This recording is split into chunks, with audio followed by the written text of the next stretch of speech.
My name is Sophia Chen, and I learned that in the culinary world, the most dangerous egos aren't in the kitchen, they're in front of the cameras. For 5 years, I'd run the Golden Lotus, a small fusion restaurant in San Francisco's Richmond district that blended my grandmother's traditional Chinese recipes with modern California cuisine. I still remember opening night, when every dish seemed like a small revolution. My grandmother's secret XO sauce recipe, refined through 3 generations of Chen women, transformed simple California ingredients into something extraordinary. Back then, I believed that great food would always speak for itself. I couldn't have been more wrong. The trouble started when James Martinez, celebrity chef and host of American Kitchen Master, chose San Francisco for his latest restaurant venture. Martinez wasn't just opening a restaurant, he was launching an empire, with a chain of high-end Asian fusion establishments planned across the country. I first met him at a local food critics dinner, where upcoming restaurants were invited to showcase their signature dishes. My contribution was a modern take on Cantonese black cod, blazed with my grandmother's XO sauce and served with locally sourced vegetables. Interesting attempt, Martinez said, barely tasting the dish before pushing it aside. But this is amateur cooking. The sauce lacks depth, complexity. This is what happens when people think they can just mix cuisines without proper training. What Martinez didn't know, what none of them knew, was that my amateur sauce was the result of 3 generations of culinary expertise, refined through years of careful experimentation and passed down in secret. You see, my grandmother hadn't just been a great cook. She'd been a culinary innovator who understood that some recipes were too valuable to share freely. When she fled China in 1949, she brought with her not just recipes, but a deep understanding of how flavors work together. For months after Martinez's arrival, I watched as he built his empire. His new restaurant, East Meets West, was promoted everywhere, promising to revolutionize Asian fusion cuisine. Local food critics fell over themselves praising his innovative approach to traditional flavors. But I noticed something during the previews. His signature dishes, particularly his sauces, seemed strangely familiar. Not exact copies of traditional recipes, but adaptations that showed a deep understanding of Chinese cooking techniques that weren't commonly known outside traditional culinary circles.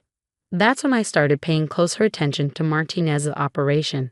During the day, I ran the Golden Lotus, maintaining our loyal customer base and refining our menu. But at night, I began investigating how Martinez developed his recipes. My suspicions were confirmed when Lisa Wong, a line cook who'd recently quit Martinez's kitchen, came to dine at my restaurant. "Your XO sauce," she said after tasting my black cod. "It's similar to what Martinez is trying to recreate. He's been obsessed with developing an XO sauce that can compete with local Chinese restaurants, but he can't quite get it right." I kept my face neutral, but my mind was racing. How is he developing these recipes? Lisa looked around before leaning in.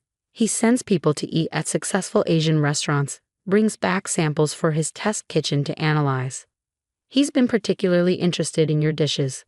That explained the sudden increase in takeout orders, always the same dishes, always during quiet hours.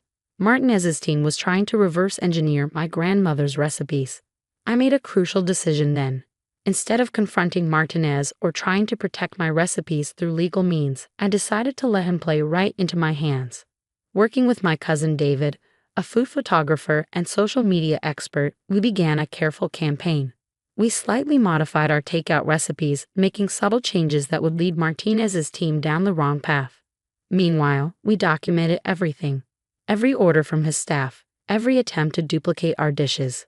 "He's getting desperate," David reported after attending a preview dinner at East Meets West. "The opening's in 3 weeks, and he still can't replicate the depth of flavor in your sauces." Martinez's frustration showed in his public appearances. During a local cooking show appearance, he dismissed traditional Chinese restaurants as stuck in the past and suggested that modern chefs needed to elevate these cuisines. "Some people," he said, looking directly at the camera, "should accept that they're out of their league and leave innovation to the professionals." The final confrontation came at a major food festival 2 weeks before his restaurant's opening. Martinez had arranged to film a special episode of American Kitchen Master there, featuring his new recipes. I watched from my festival booth as he worked the crowd, cameras following his every move. He was demonstrating his revolutionary sauce techniques, explaining how he developed them through years of classical training. That's when I made my move. I'd entered the festival's blind tasting competition, submitting 2 dishes, my original XO sauce recipe and a version matching the modified recipe we'd been sending out in takeout orders. The judges, including several renowned international chefs, tasted all entries without knowing their origins. Martinez himself was invited to taste and comment, his reactions being filmed for his show. This, he declared, tasting my original sauce. This is what I've been talking about. Depth, complexity, a perfect fusion of traditional and modern techniques. He turned to the camera with his famous smile. This is clearly the work of a trained professional who understands true innovation. Then he tasted the modified version, the one his team had been trying to copy. His face fell slightly. This is amateur work.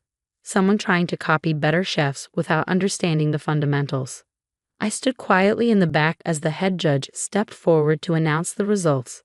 The winning sauce, he began, was created by Sophia Chen of the Golden Lotus.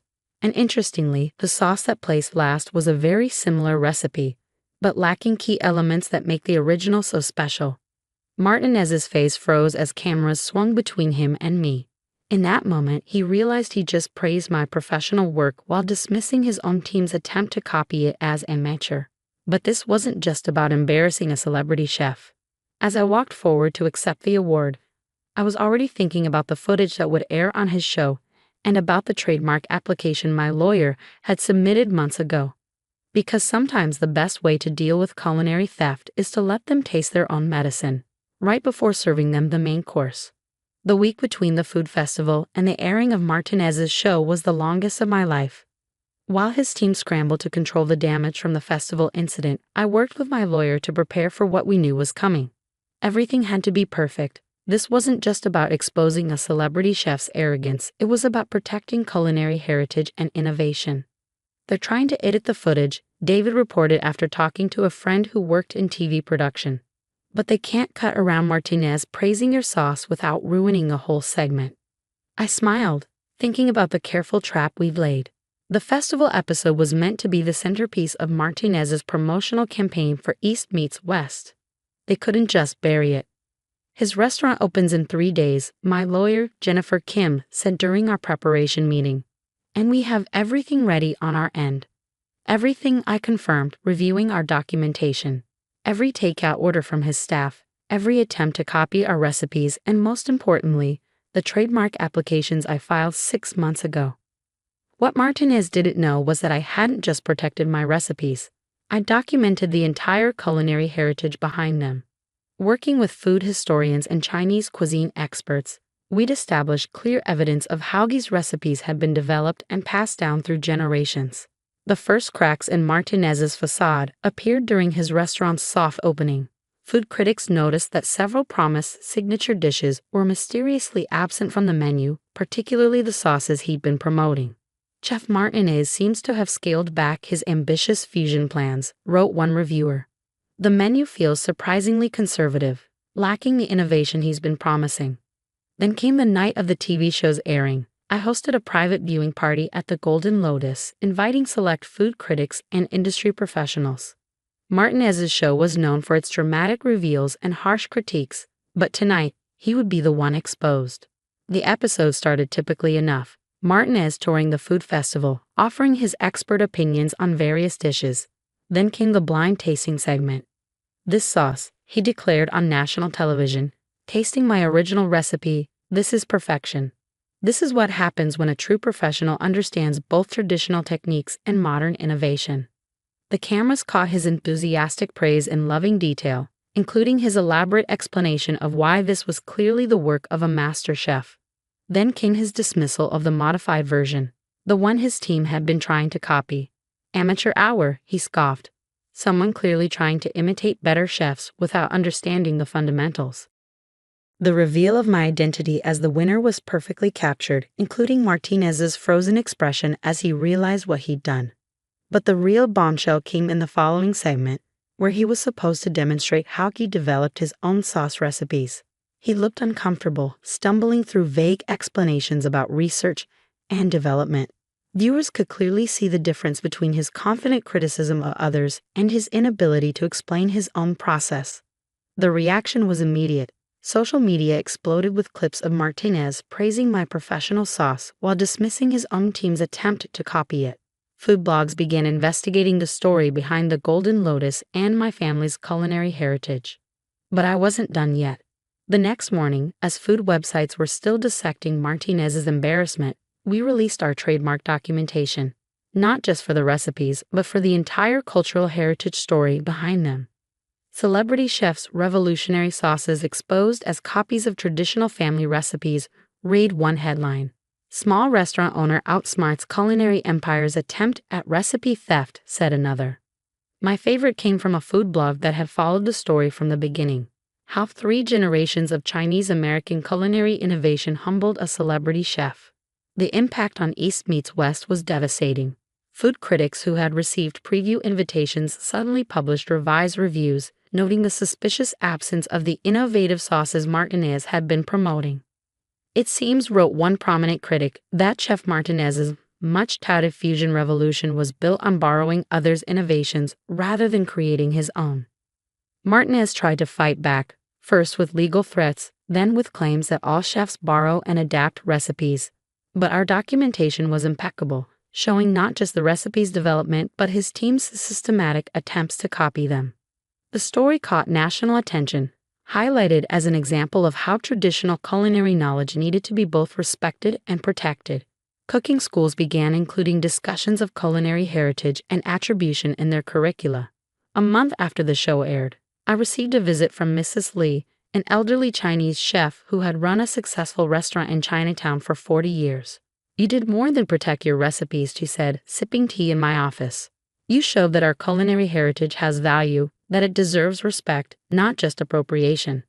That's when the real impact of what we'd achieved became clear. This wasn't just about stopping a celebrity chef from stealing recipes. It was about preserving and protecting cultural culinary heritage while still allowing for genuine innovation. The Golden Lotus transformed from a successful local restaurant into a symbol of culinary authenticity and innovation. We began offering cooking classes, teaching not just recipes but the history and technique behind them. More importantly, we worked with other traditional restaurants to help them protect their own culinary heritage. Martinez's empire never fully recovered. East meets West remained open but was forced to completely revamp its concept. The celebrity chef himself stepped back from public appearances, though not before making one final visit to the Golden Lotus. I underestimated you, he admitted, sitting at a quiet corner table. I thought I could just take what generations of your family had created and claim it as my own. I served him our black cod with the original XO sauce. The difference between appropriation and inspiration. I told him it's respect for the heritage behind the recipe.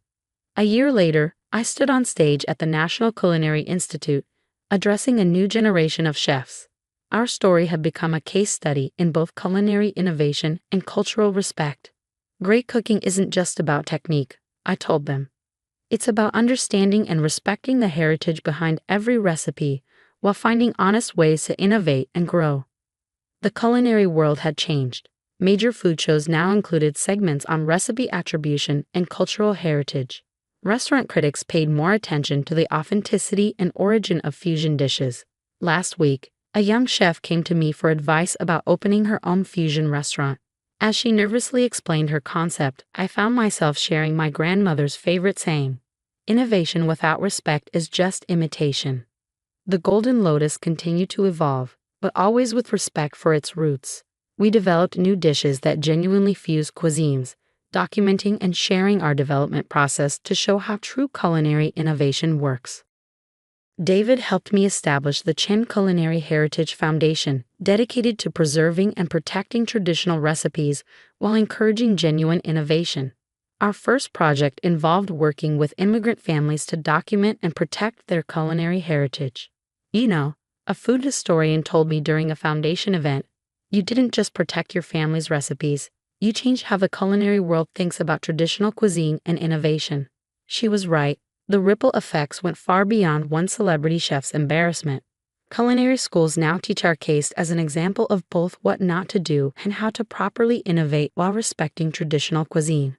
Now, when I mentor young chefs, I tell them this story, not to criticize Martinez or celebrate my vindication, but to remind them that real culinary innovation comes from understanding and respecting the heritage behind every recipe. Because sometimes the most important culinary achievements don't come from celebrity chefs or fancy restaurants.